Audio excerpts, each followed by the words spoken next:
Hello and welcome to TALKFCB News, and welcome today to the weekly roundup video. And this right here is effectively a compilation of everything we've seen in the week so far, everything we have produced here on TALKFCB News. So you may have already seen a few of these thrilling news stories, but stick around, hang around if you can, because we will be adding to it as well. The news never stops. They literally will not let me leave here in the news studio. So come on and roll the recap.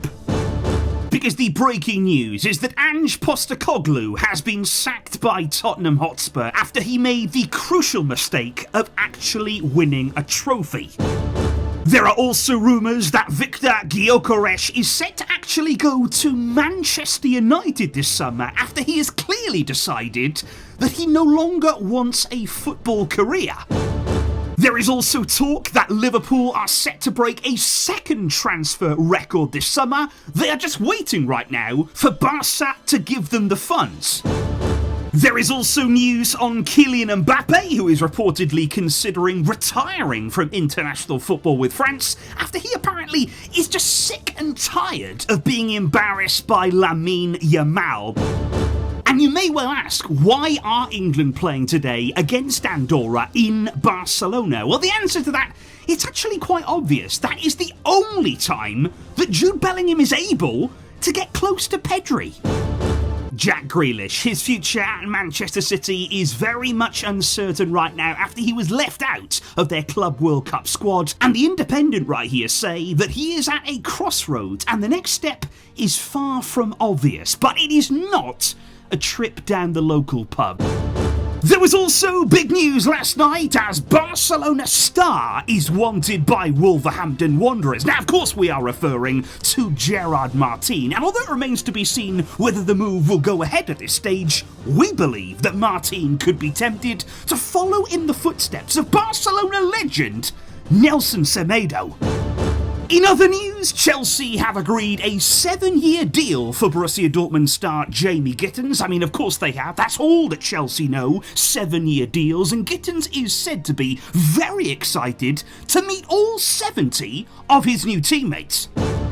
Meanwhile, ahead of the Nations League final, football's voice of reason, Cristiano Ronaldo, says the Ballon d'Or has lost its value and that the winner needs to have won the UEFA Champions League. And it's unconfirmed at this stage whether Cristiano has simply forgotten the year of 2013, but what we can officially confirm is that Franck Ribéry's head, it's on Mars.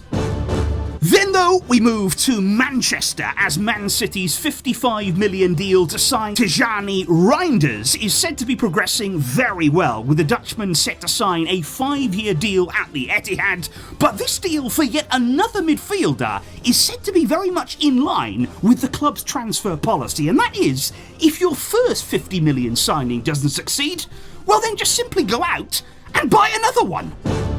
Elsewhere though, in Manchester, on the red side, Manchester Evening News has assessed there the situation at Man United. They say the club have 7 players that they no longer need and 2 more that are on borrowed time. And hey, that's just talking about the starting lineup. We do have the latest news on Marc-Andre ter Stegen's future at Barcelona, as it has now emerged that ter Stegen, the captain of the club, don't forget, refused to address the club's 50,000 fans during Barca's title celebrations, which means that right here, ter Stegen has done something quite simply extraordinary by showcasing his ability as a captain is actually worse than his shot stopping in big games. And now that is saying something. Because we do begin with the situation surrounding England's star Jadon Sancho after Chelsea actively paid money not to sign him this summer. And at this stage right here at TALKFCB News, we haven't uncovered whether that was related to his performances or just because of the fact that Sancho was reluctant to sign a 15-year contract at the club. Elsewhere though, in the Premier League, it's more bad news for Manchester United after BBC Verify have confirmed that their extremely unpopular owners have cost United £1.2 billion. But hey, at least Man United didn't sell a small percentage of their future TV revenue. I'm sure Gary Neville is ecstatic at this news, but just when Man United fans thought that maybe things couldn't possibly get any worse for them, well, Rasmus Højlund says he expects to play for the club until 2030. Meanwhile though, we do head to Germany, where France secured the honour that literally everybody has been desperate to achieve, a third place finish at the Nations League. And I can hear it now, France fans taunting their rivals in tournaments to come. Third place at the Nations League? You'll never sing that. But Kylian Mbappe though has been speaking about the Ballon d'Or and about his chances there, because he has said it doesn't depend on my feet. Now, our reporters are on the ground, quite literally right now, as we will aim to uncover exactly which part of Mbappe's body will decide the Ballon d'Or. And of course the breaking news that came last night in said Nations League, as Portugal were indeed crowned the champions after a penalty shootout victory over Spain, where Alvaro Morata missed the decisive penalty, and he admitted afterwards that he felt like crying, although that could also be the same words to describe the emotions of every single Spanish fan as soon as they saw it was going to be Morata who would take Spain's fourth penalty. But when Luis de la Fuente was asked about his decision there to pick Morata in the shootout, he told our reporters, "I decided in that moment that I simply didn't want to win." But another man though, who was also caught crying last night, well, that was Cristiano Ronaldo, and what a moment for him there, the 40-year-old getting his hands on yet another title. But that didn't stop him at the final whistle, breaking down and dropping to his knees, and at this stage it's unclear whether that was related to Portugal's win or just the fact that his teammates simply left him alone on the floor. And despite many questioning the importance here of the UEFA Nations League, is it a glorified friendly tournament? Well, no. Ronaldo told our reporters here at TalkFCB News, "The World Cup has lost its value. For me, it's all about the Nations League." The story of the century, as Clement Lenglet's exit from Barcelona was officially confirmed on Monday. It will be a day that is fondly remembered in the club's history forever, as we must smile because it happened, and smile even more because it's over. We sure did enjoy Lenglet. Meanwhile though, Tottenham are closing in on their successor to Ange Postecoglou, as Brentford's Thomas Frank is about to become their new head coach for a small price of £10 million. And it's believed here that Daniel Levy only gave the move the green light after Frank had given him his word that he wouldn't try anything outrageous, like attempting to win a trophy. Then there's the FIFA president, Gianni Infantino, who is having a few sleepless nights right now after the Club World Cup have slashed their ticket prices after a severe lack of demand. Nobody wants to see this. Absolutely nobody is interested, with many thousands of tickets available still ahead of the opening game of the tournament. And it's almost as though here, playing another club tournament after a 100-game season might not have been the best idea. And it's the end of the road at Manchester City for Scott Carson, ending his 6-year stay at the club as a goalkeeper. He played twice for them in that period, won 11 trophies, and reportedly earned £3 million per save made. And in the words of Pep Guardiola, he told our reporters, "We cannot replace him." But finally though, here on TalkFCB News, one-time Real Madrid player Guti has hit out at Lamine Yamal for, and I'm checking my notes here, wearing his hat backwards in a press conference. Oh dear me, I mean yeah, he has really crossed the line with that one, hasn't he? There is absolutely no evidence of any player before him doing anything this scandalous before. I mean, what was Yamal thinking? But to be honest, back when Guti was playing, I wish he'd have done us all a favour by wearing a hat, so we didn't have to look at that hair. the eagerly anticipated Club World Cup. Everybody is waiting for this, everybody that I know, which is nobody. But anyway, the wait is nearly over because this weekend the tournament will kick off, and the question on everybody's lips: what will we get more of in this tournament? Fans in attendance? Will there be 10? Will there be 20 people in the crowd? Will we get more goals? Or will we get more injuries? Stay tuned as we will be finding out the answer. But look, I'm just looking forward to seeing that shiny new trophy that only opens with a key. I mean, for me, that's exciting.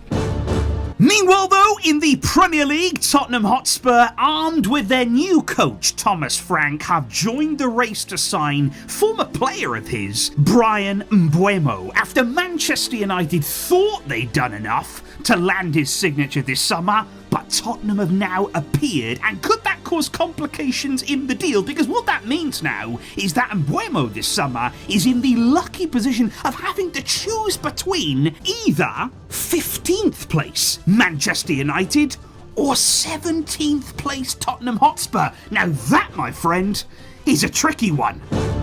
There is, though, today some breaking news coming out of Portugal, and no, it is not Cristiano Ronaldo posting his 50th photo with the Nations League.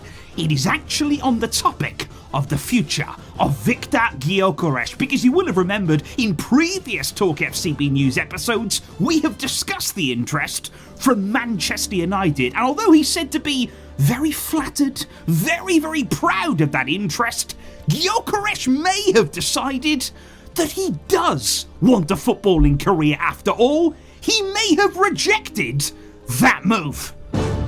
Elsewhere though, in England, Liverpool have been pretty busy in the summer transfer window because they have now finally agreed a British transfer record to sign Bayer Leverkusen superstar Florian Wirtz. He will be heading to the Premier League, and you guessed it here, it's another player who has been signed from that Felipe Coutinho money that shows absolutely no sign of running out.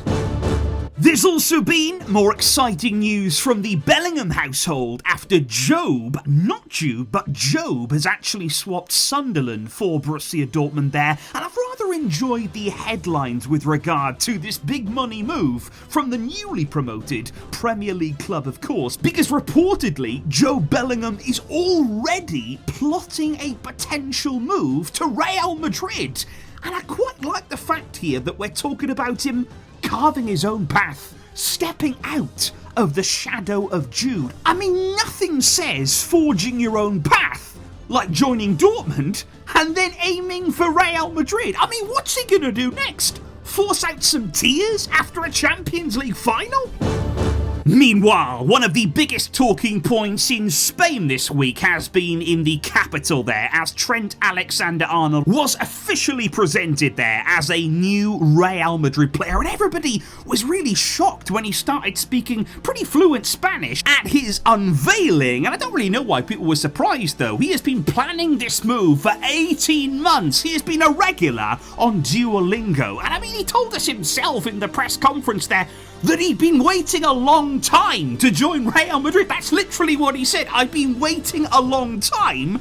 He then quickly corrected himself to say, obviously, I mean these 2 weeks. I mean, obviously, why would that mean anything else? And I did personally enjoy seeing him just standing in front of Real Madrid's Champions League titles. You know, I didn't quite see the pots, but I'm sure they were there somewhere. But he was also directly looking at the one that he actually helped Real Madrid win when he fell fast asleep at the back post. Although I did find it funny when he said that Real Madrid was the only other club that he would have ever left Liverpool for, despite admitting in 2020 that his favourite team outside of Merseyside, it was actually Barcelona. But anyway, Trent this season, in the coming season with Madrid, has decided to only have Trent on the back of his shirt there and not his double-barreled surname Alexander-Arnold. And here at TalkFCB News, we believe this was done to help the Madrid media, because we all know they are a bit slow.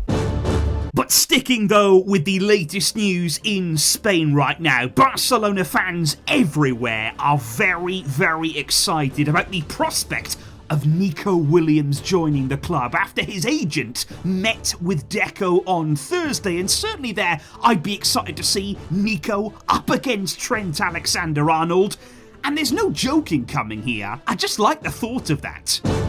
Although it does have to be said that there is more frustration though when it comes to Bayern Munich's transfer plans off the back of this latest Nico move, because already this summer Florian Wirtz has rejected them, Doué has rejected them, Xavi Simons has rejected them. Could it now be Nico Williams who slams the door on Bayern? And we can just sense right here at TalkFCB News that somewhere out there right now, Marcus Rashford has just loaded up Duolingo as he starts to learn German. But I do have to say that even after a long but absolutely exhilarating week of footballing headlines, there's still more breaking news. There is still news to bring you today, because last night it was the Club World Cup. It kicked off at last. Finally, this moment has arrived, and there was absolutely thrilling viewing as Rodrigo and Camavinga watched a wedding from their hotel balcony. This is nail-biting stuff right now at the tournament. But we are not done there, because I know that you've all been enjoying our coverage here of the Trent Alexander-Arnold arrival at Real Madrid. We have left absolutely no stone unturned, and that is why we can exclusively reveal here today, this is Trent Alexander-Arnold's official parking space at the club's training ground. I mean, isn't that cutting-edge journalism? And I guess that Alvaro Arbeloa must have been busy that day. So this indeed has been your weekly roundup of what's been going on TalkFCB News. If you have seen all of this already, well then you're incredible. You are an absolutely wonderful viewer of this news station. I'd take my hat off to you if I was wearing one. And I would also like to wish a very, very happy Father's Day for all of the fathers out there, especially those of them that stuck around. Mine didn't. But it's okay, because now I have Hansi Flick wishing you all the best. TalkFCB News signing off here, and I can't wait for what's to come next week.